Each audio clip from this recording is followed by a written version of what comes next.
एक छोटी सी कहानी है अकबर और बीरबल की। एक बार अकबर के साम्राज्य में अकाल पड़ गया। तो जब अब ऐसे अकाल पड़ गया तो इस कंडीशन में वो किसको बुलाता?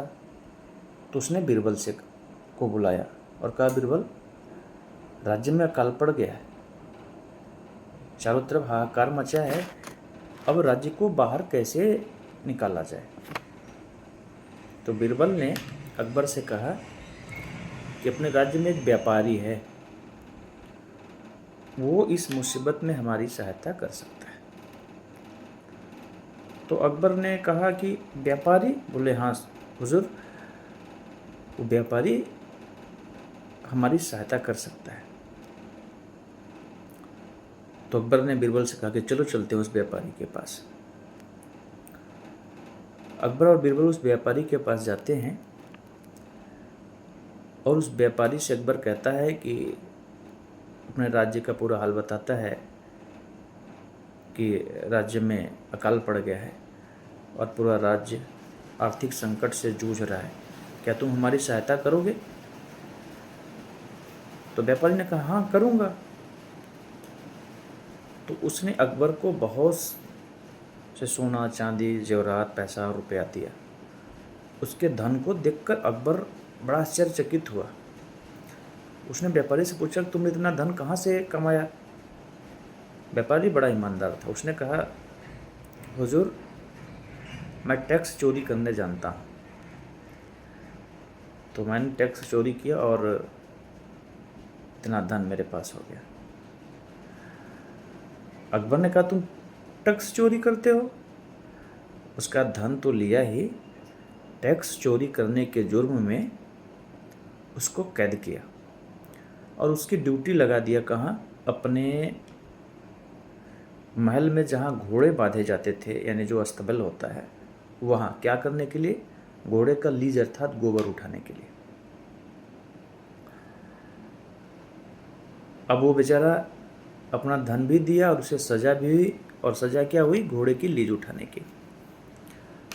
तो वो वहीं काम करने लगा। 6 महीने बाद पुनः उसके राज्य में अकाल पड़ गया, मतलब वही स्थिति आ गई। फिर वो किसको बुलाता? तो वही बीरबल को। बीरबल से कहा कि फिर एक बार अकाल पड़ गया। बीरबल, अब क्या किया जाए? उस बार तो सेठ ने सहायता कर दिया था, अब कौन करेगा? तो बीरबल ने कहा, इस बार भी हमारी सहायता वही करेगा जहाँपना।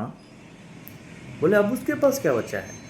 अरे अब तो वो घोड़े का लीज उठाता है, अब वो कैसे सहायता करेगा?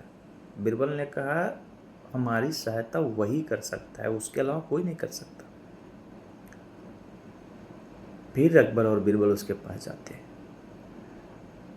अकबर उस सेठ से पुनः कहता है, कैसी ऐसी समस्या है, क्या तुम हमारी सहायता करोगे? सेठ कहता, हाँ जहाँपना, ले लो, पहले वाले से 2 गुना ले लो। और पहले वाले से 2 गुना धन देता है। अकबर फिर आश्चर्यचकित कहता, अब कहाँ से तुमने इतना धन कमाया? तुम तो यहाँ घोड़े की लीज उठाते हो। सेठ मुस्कुराया, कहा, जहाँपना, आपके यहाँ जितने घुड़सवार हैं, जितने सेनापति हैं, सब बहुत घूसखोर हैं। मैंने सभी को कहा कि यदि तुम लोगों ने धन नहीं दिया तो मैं तुम्हारी शिकायत, तुम्हारी पोल खोल दूंगा राजा के सामने। तो उन्होंने धन दिया और मेरे पास बहुत ज़्यादा धन हो गया। अकबर को पुनः गुस्सा आया, धन ले लिया, फिर गुस्सा आया, और उसने उस सेठ को कहा कि अब इससे बड़ी इसको सजा दो, उसको समुद्र के किनारे खड़ा कर दो। इसका काम रहेगा, नाव कितने दिन भर में आती हैं और कितने जाती हैं, नाव कितनी आई कितनी गई, बस इसी को गिनेगा। उसको सजा हो गई और वो चला गया। 6 महीने बाद पुनः अकाल पड़ा।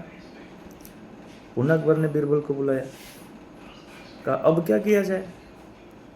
तो बीरबल ने कहा, पुनः उसी सेठ के पास जाना पड़ेगा, वही हमारा सहायता करेगा। बोले, क्या बीरबल, तुम पागल हो गए हो?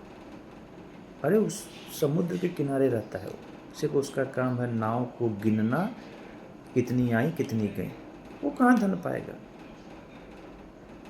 बोले हमारी इस संकट में कोई सहायता कर सकता है, बीरबल बोले, तो वही सेट कर सकता है। पुनः मरता क्या नहीं करता। समुद्र के किनारे गए, सेठ से बोले संकट आ गया, सहायता करोगे? उसने कहा कि पहले से 3 गुना ले लो। पूछा अब कहाँ से इतना धन मिला? तो उसने कहा जहाँपना, यहाँ नाव पर आने वाले लोग बहुत 2 नंबर के सामान को लाते हैं।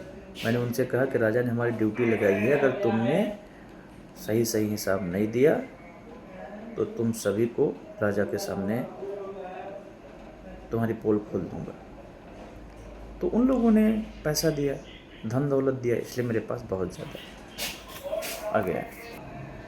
मतलब कि जो व्यक्ति सिंसियर होता है वो कभी भी नकारात्मक सोच नहीं रखता। वो जहाँ भी रहेगा वो पॉजिटिव थॉट रखता है, और पॉजिटिव थॉट रखने वाला व्यक्ति कहीं से भी अपने लिए अपने अनुसार की चीज़ खोज ही लेता है।